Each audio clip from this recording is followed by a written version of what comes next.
আসসালামু আলাইকুম প্রিয় শিক্ষার্থীরা। সারা বাংলাদেশের জাতীয় বিশ্ববিদ্যালয়ের অধীনে তোমরা যারা অনার্স প্রথম বর্ষে ভর্তি হয়েছে তাদের জন্য আইসিটি বাধ্যতামূলক করা হয়েছে। তাহলে আমরা আইসিটি বিষয়ে আলোচনা করব। তার আগে আমি একটু আমার নিজের পরিচয়টা দিয়ে নিই। আমি মামুনুর রশিদ। আমি বহুদিন যাবৎ কলেজ লেভেলে আইসিটি পড়াচ্ছি। আজকে তোমাদের কম্পিউটারের হার্ডওয়্যার নিয়ে আলোচনা করব। তো কম্পিউটার হার্ডওয়্যার সাধারণত কয়েকটি বিষয়ে কয়েকটি প্রধান ভাগে ভাগ করা যায়।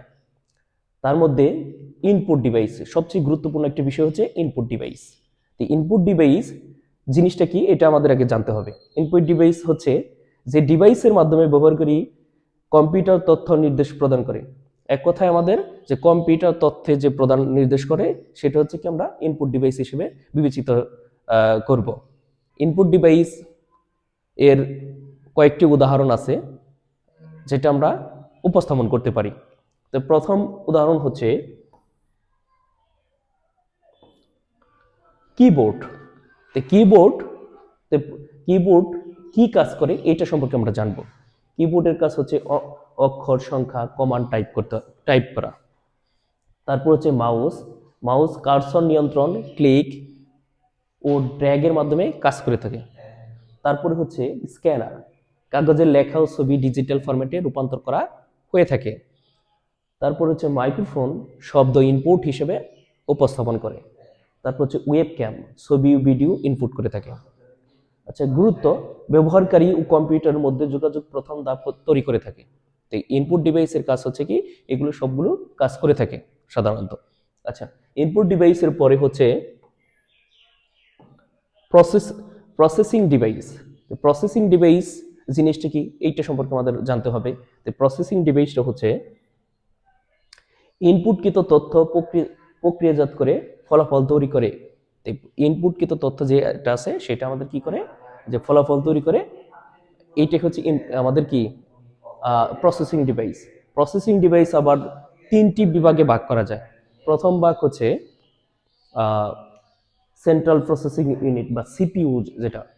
সিপিইউ জিনিসটা কি এটা বুঝতে হবে। এবার কম্পিউটার মস্তিষ্ক, যেটা আমাদেরকে কম্পিউটারের ব্রেইন বলা হয় বা মস্তিষ্ক বলা হয়।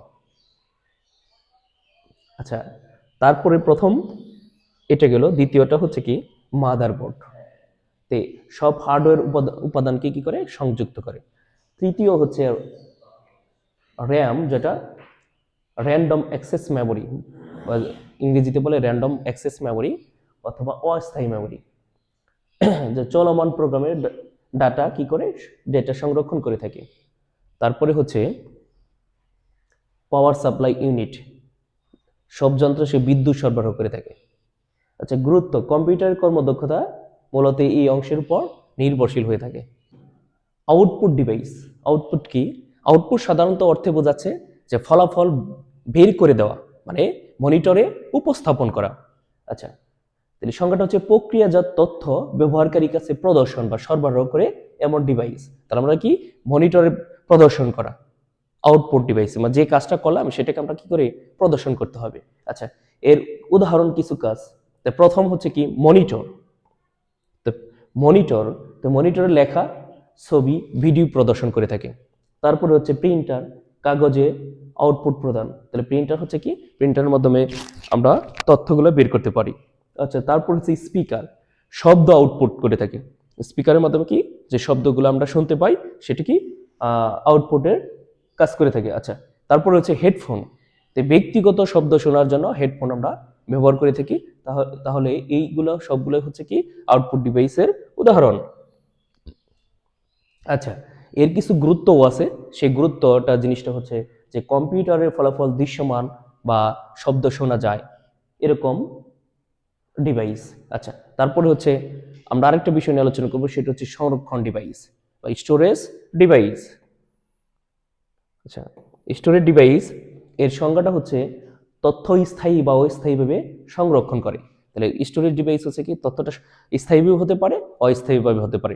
স্থায়ী হচ্ছে কি সাধারণত রমের ক্ষেত্রে স্থায়ী, আর র্যামের ক্ষেত্রে কি অস্থায়ী। আমরা প্রথমেই র্যামের বিষয় নিয়ে আলোচনা করছি। এখন এর প্রকারভেদ সম্পর্কে আলোচনা করবো। যেমন হার্ড ডিস্ক ড্রাইভ, এইচডিডি, চুম্বকীয় পদ্ধতিতে ডাটা সংরক্ষণ করে, মানে ডেটা সংরক্ষণ করে থাকে। আচ্ছা, সলিড স্টেট ড্রাইভ, দ্রুতগতির ফ্ল্যাশ মেমোরি ভিত্তিক স্টোরেজ। তারপরে হচ্ছে pen drive, USB flash drive. Pen drive, সাধারণত পেন ড্রাইভটা আমরা বিভিন্ন কাজে ব্যবহার করে থাকি, গান লোড করার ক্ষেত্রে অথবা বিভিন্ন তথ্য উপাত্তের সংরক্ষণের ক্ষেত্রে আমরা কি করি, পেন ড্রাইভ ব্যবহার করে থাকি। তাহলে বহনযোগ্য স্টোরেজ, এটাকে বলে বহনযোগ্য, সহজে বহন করা যায়। আচ্ছা, তারপরে হচ্ছে external hard drive. External hard drive বাহ্যিকভাবে বড় আকারের ডেটা সংরক্ষণ। এক্সটার্নাল হার্ড ড্রাইভ হচ্ছে কি, বড় ধরনের ডেটা সংরক্ষণের জন্য এই হার্ড ড্রাইভ ব্যবহার করে থাকি। এর গুরুত্বগুলো হচ্ছে কি, অপারেটিং সিস্টেম সফটওয়্যার ব্যবহারকারী ডেটা সংরক্ষণে করে থাকে।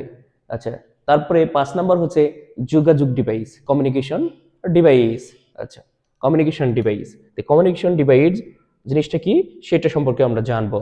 তো প্রথম সংজ্ঞাটা আমরা দিয়ে নিই এইভাবে, যে কম্পিউটার থেকে অন্য কম্পিউটার তথ্য আদান প্রদানকে যোগাযোগ ডিভাইস বলে। মানে কম্পিউটার থেকে কম্পিউটার, মোবাইল থেকে মোবাইল, এক কথায় আমাদের তথ্য আদান প্রদান করতে হবে। একটা ডিভাইস থেকে আরেকটা ডিভাইসে তথ্য আদান প্রদান করে থাকা। রাউটার, আমরা কি নেটওয়ার্কে ডেটা রাউট করে, মানে রাউট বলতে যে ডেটা সংরক্ষণ করে আমরা উপস্থাপন করতে পারি। তারপর হচ্ছে নেটওয়ার্ক ইন্টারফেস কার্ড বা এনআইসি যেটা বলে থাকে, তো কম্পিউটারকে নেটওয়ার্কে সংযুক্ত করে থাকে। আচ্ছা, তারপরে হচ্ছে মডেম। মডেম জিনিসটা কি, তো মডেম ইন্টারনেটে সংযোগ স্থাপন করে, যে মডেমের মাধ্যমে আমরা পিসিতে ইন্টারনেট সংযোগ করতে পারি, যেটা পার্সোনাল কম্পিউটার অথবা বিভিন্ন কম্পিউটারের মাধ্যমে কি করতে পারি, এই মডেমের সাহায্যে ইন্টারনেট সংযোগ করতে পারি। ইথারনেট কেবল, যেটা তারযুক্ত সংযোগ ইথারনেট কেবল, যেটা আমরা তারযুক্ত সংযোগের ক্ষেত্রে করে থাকি, যেটা আমরা ওয়াইফাই বলে থাকি, ওয়াইম্যাক্স বলে থাকি, এগুলো হচ্ছে কি ইথারনেট তারযুক্ত সংযোগ। আচ্ছা, তো গুরুত্ব হচ্ছে কি, ইন্টারনেট ব্যবহার ও নেটওয়ার্কিং এর জন্য অপরিহার্য বা গুরুত্বপূর্ণ বিষয়। আচ্ছা, তো পরিশেষে বলা যায় যে কম্পিউটারের হার্ডওয়্যার মূলত 5টি প্রধান বিভাগে বিভক্ত। প্রথম আমি এগুলোর আলোচনা করছি, তারপরে আমি একটু সারসংক্ষেপ হিসেবে আলোচনা করতেছি। তো ইনপুট, প্রসেসিং, আউটপুট, সংরক্ষণ এবং যোগাযোগ ডিভাইস। আচ্ছা, এই সকল অংশ একত্রে কাজ করে একটি সম্পূর্ণ কম্পিউটার সিস্টেম হিসেবে কাজ করে থাকে। তাহলে নিজস্ব ভূমিকা রয়েছে, একটির অভাবে অন্যটি কাজ করা সম্ভব নয়। তাহলে একটি আরেকটির সাথে অবশ্যই কি করতে হবে, সংযোগ রয়েছে, যা কম্পিউটার একটি গুরুত্বপূর্ণ অংশ হিসেবে কাজ করে।